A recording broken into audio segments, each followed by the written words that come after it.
कसलं मस्त क्लायमेट झालं इथे. पावसाळी हवा, गारगार वारं आणि त्यात गरमागरम भजी आणि त्यांची ती लाल चटणी. वाव, तोंडाला माझ्या पाणी सुटले. मग सेल्फी घेते. सेल्फी विथ कांदा भजी आणि सेल्फी विथ पिठलं भाकरी. यार तू काही म्हण, पण इथं दारू पिण्याची मज्जाच वेगळी. फुल एन्जॉय पाहिजे लाईफ मध्ये. काय झाडी, काय डोंगर, काय किल्ला आणि मेन म्हणजे काय दारू.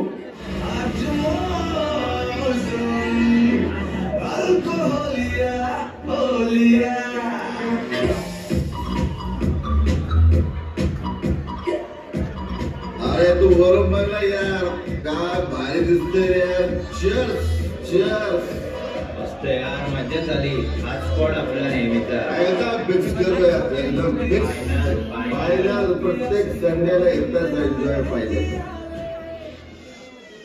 हाँ यार, यार तू जल्दी से रील निकाल यार. ये बॉडी बनने का क्या फायदा है? अबे यार, इधर क्या खड़ा है तू? त्या तोफेवर जाऊन उभा राहा. इथं मस्त फोटो येईल बघ. चल ना, तुझ्या माझ्या दोघांची प्रेमाची निशाणी या भिंतीवर लिहू. तू लैला, मी मजनू.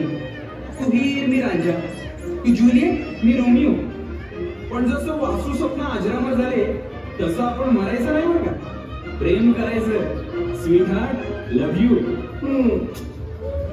काही दुर्ग आज आपल्या अखेरच्या घटका मोजत आहे. दुसरा छत्रपती शिवाजी महाराज जन्माला येऊ नये म्हणून इंग्रजांनी गडकोट जाळले, गडांच्या पायऱ्या तोडल्या. तेवढेच नुकसान काही करंटे नालायक करीत आहे. आपले पवित्र गड मद्यपान करून अपवित्र करत आहे.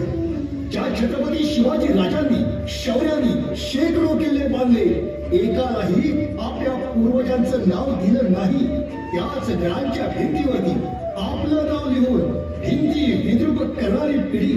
सिंहगडाची आजची ओळख फक्त पिठलं भाकरी, कांदा भजी एवढीच आहे का? जे पर्यटक येतात त्यातील किती जण तानाजी मालुसरे यांच्या दर्शनासाठी त्यांच्या समाधीपाशी जातात? ऐतिहासिक वारसा असलेले हे गडकिल्ले स्फूर्ती घेण्यासाठी आहेत का कचरा करण्यासाठी? काही निर्बुद्ध दुर्गांची चहूबाजूनी दुर्दशा करत आहे.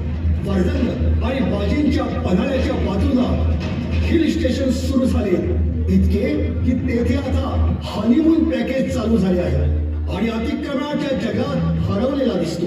आमचा गौरवशाली इतिहास आणि वारसा शोधणाऱ्या पावलांना, शिवभक्तांना जागोजागी अतिक्रमण, कचरा, टपऱ्या, बजबटपुरीचा सामना करावा लागतोय.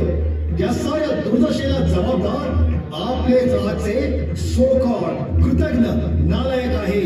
स्वातंत्र्यापूर्वी 300 वर्ष उभ्या असलेल्या वास्तू एकाकी नाहीशा झाल्या.